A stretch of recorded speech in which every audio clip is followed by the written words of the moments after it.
Hi friends, நான் உங்கள் ஆலினால் தமிழச்சி. அதுக்கு முன்னாடி என்னோட காலை வணக்கத்தை தெரிவிச்சுக்கிறேன். இப்போ நம்ம இன்றைக்கி என்ன செய்ய போகிறோம்னா லஞ்சு செய்ய போகிறோம். அது என்ன லஞ்சுன்றதை வாங்க ஷேர் பண்ணிக்கலாம். வீடியோக்குள்ளே போகலாம் வாங்க. இப்போ நம்ம மாடி தோட்டத்தில் வச்ச அவரைக்காய் கொஞ்சம் பறிச்சொல்ல காலையில் அது இன்னொரு வீடியோவில் போட்டிருப்பேன். இதுக்கு முன்னாடி வீடியோவில் அந்த அவரைக்காயை போட்டு கொஞ்சம் சாம்பார் வைக்கலான்னு சொல்லிட்டு அடுத்தது இதில் எண்ணெய் ஊற்றி வச்சுருக்கேன். இது எதுக்குன்னா பொரியல் செய்ய போகிறோம். கேரட் பீன்ஸ் பொரியல், கேரட் பீன்ஸ் கோஸ் பொரியல். இதுதான் செய்ய போகிறோம். பாருங்கள் இவ்வளோ ஃபைனாக குட்டி குட்டியாக கட் பண்ணி வச்சுருக்கேன். இது எதில் கட் பண்ண அப்படின்றத நான் அடுத்த இதுலேயோ இல்லை நான் சொல்லுவேன், பார்த்துக்கலாம். இப்போவும் இல்லை அப்புறமா சொல்கிறேன்னா தெரியல. ஆனால் எவ்வளோ குட்டியாக பொடியாக அழகாக கட் பண்ணியிருக்கேன். ஓகேங்களா, முடிஞ்சிருச்சு. இப்போ நம்ம இதை பொரியல் பண்ண போகிறோம். கொஞ்சம் சீரகம் போட்டாச்சு. அடுத்தது அந்த பக்கம் அவரைக்காய் சாம்பார் காலையில் எடுத்தோம் பார்த்தீங்களா, அந்த அவரைக்காய் சாம்பார். ஓகேவா,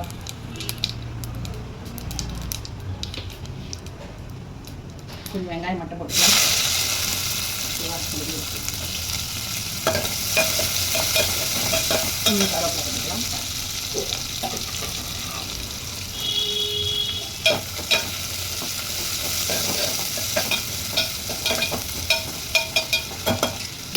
அடுத்தது இந்த பீன்ஸு கேரட்டு கோஸ் இது ஃபுல்லாக இதில் போட்டுக்கலாம்.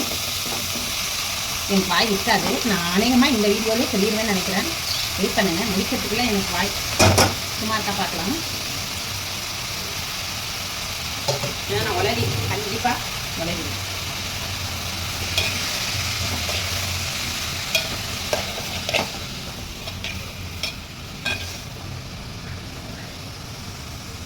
இதில் வேறு என்ன போட போகிறோம்னா பச்சை மிளகாய், ஒரு 3 பச்சை மிளகாவை இந்த மாதிரி பாதியாக, அதாவது குறுக்கால கட் பண்ணணும். நீட்டாக கட் பண்ணி சேர்த்துக்கலாம். சூப்பராக இருக்கும் அந்த பொரியல், சூப்பராக இருக்கும். அடுத்தது உப்பு கொஞ்சம் போட்டுக்கலாம். தேவையான அளவு உப்பு போட்டாச்சு. தண்ணி கொஞ்சம் ஊற்றிக்குவோம். ஓகேவா, முடிஞ்சிச்சு. இப்போ வெந்து முடிஞ்ச உடனே அதுக்கப்புறம் பார்க்கலாம்.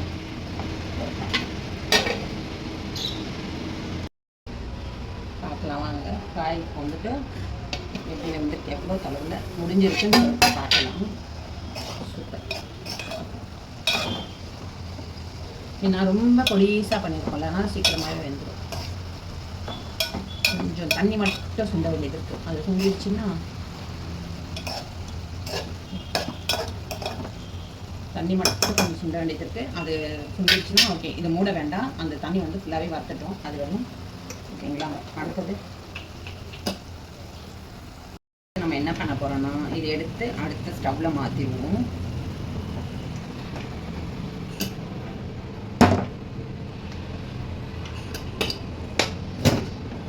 நம்ம அவரைக்காய் சாம்பார் வச்சுருக்கோம்ல, அது குக்கரில் கிண்ணத்தில் தாளிச்சுக்கணும்.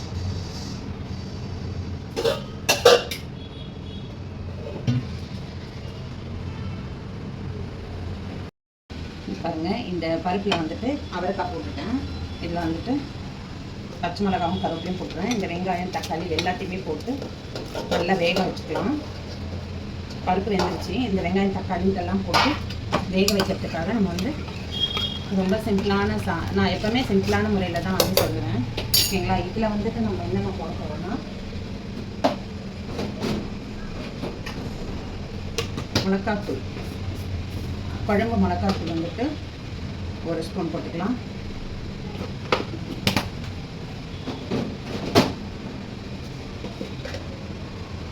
மஞ்சத்தூள் கொஞ்சோண்டு போட்டுக்கலாம்.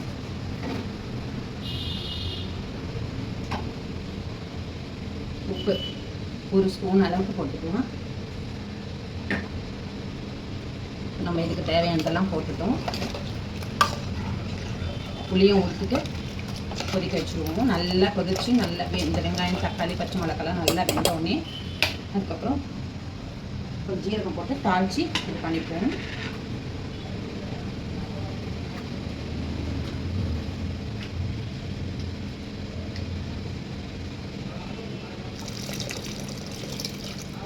புளி ஊற்றிக்கலாமா? ஓகே, புளி ஊற்றியாச்சு. இன்னும் கொஞ்சம் தண்ணியாக வச்சுட்டோம்னா ரொம்ப நல்லா இருக்கும் சாம்பார்.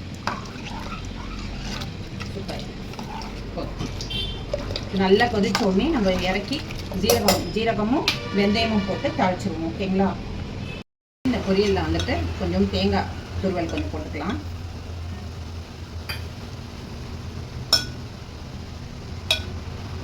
அதுதான் பொரியல் ரெடி ஆயிடுச்சு. அடுத்தது சாம்பார் அந்த குக்கர்லேருந்து வேலை முடிஞ்சோடனே ஒரு கிண்ணத்தில் மாற்றி வச்சுட்டு அந்த குக்கர்லேயே வந்து சாதம் வச்சுருவோம். இன்றைக்கி கிண்ணத்தில் வைக்க டைம் இல்லை, அதனால் இன்றைக்கி குக்கர்லேயே சாதம் வச்சுருவோம் இன்றைக்கி ஒரு நாளைக்கு. சரிங்களா? ஓகே, இது முடிஞ்சிருச்சு. சாம்பார் வந்து அப்படியே கமன்னு வாசனையாக இருக்குங்க. சான்ஸே இல்லை. அப்படியே அதாவது ஹோட்டலில் இந்த கல்யாண சாம்பார், ஹோட்டலில் சாம்பார்லாம் இருக்குல்ல, அப்படியே கமன்னு வாசனையாக இருக்கும்ல. நம்ம சாம்பார் சாதம் வந்து வாசனையாக இருந்தால் தான் சாப்பிடவே பிடிக்கும். டேஸ்ட்டோட வாசனையாக இருக்கணும், டேஸ்ட்டும் இருக்கணும், இருந்தாலும் வாசமும் இருக்கணும். கிட்ட எடுத்து போகும்போதே சாம்பார் மணக்கணும். அந்த மாதிரி செம்ம வாசனை, ரொம்ப சூப்பராக இருக்குது. ரொம்ப சுவையாகவும் இருக்கும் போல இருக்குது. நான் இன்னும் வந்து டேஸ்ட் பண்ணி பார்க்கல, ஆனால் வந்து செம்ம வாசனை. இந்த கிண்ணத்தில் வந்து நம்ம வந்து சாம்பார் வந்து ஒரு தாளிப்பு கொடுத்துப்போம். சீரகம் மட்டும் போட்டு ஒரு தாளிப்பு கொடுத்துப்போம். இதுக்கு வந்து நல்லெண்ணெய் ஊற்றிக்கலாம் தாளிக்கிறதுக்கு.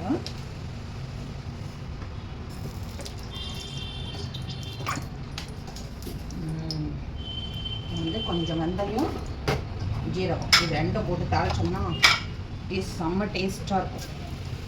ஐயோ, ஜீரகம் காமிக்கல, வெந்தயம், ஜீரகம் வெந்தயம் ரெண்டுமே போட்டுப்போம்.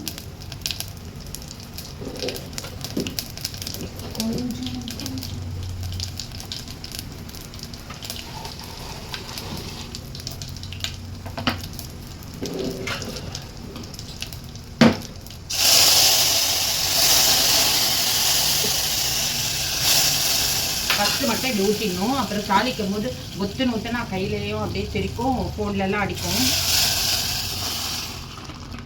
சூப்பரான சாப்பாடு சமையல் ரெடி.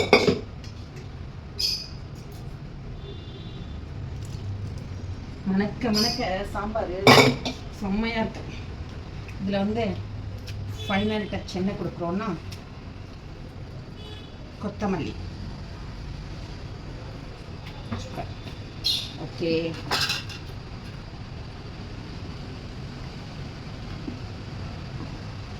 அதாவது ரொம்ப பருப்பு தெரியக்கூடாது. பருப்பு வந்து ரொம்பவே கம்மியாக போடணும். கொஞ்சமாக அவரைக்காய் போட்டேன். சும்மா ஒரு 10 அவரைக்காய் தான் நம்ம மாடி தோட்டத்துலேருந்து நம்ம செடியிலேருந்து எடுத்துகிட்டு வந்தேன். அந்த 10 அவரைக்காவும் ஒரு வெங்காயம் ஒரு தக்காளி போட்டு 3 பச்சை மிளகாய் போட்டு கொத்தமல்லி கொஞ்சம் போட்டு ஒரு சாம்பார், சூப்பராக சுவையான சாம்பார் ஒன்று ரெடி பண்ணியாச்சு. இப்போ நம்ம வந்து இதை ஆஃப் பண்ணிடலாம். இதனுடைய வேலை முடிஞ்சிருச்சு. இப்போ சாப்பாடு வடிச்சிட்டு நம்ம பார்க்கலாம் ஃபைனலாக.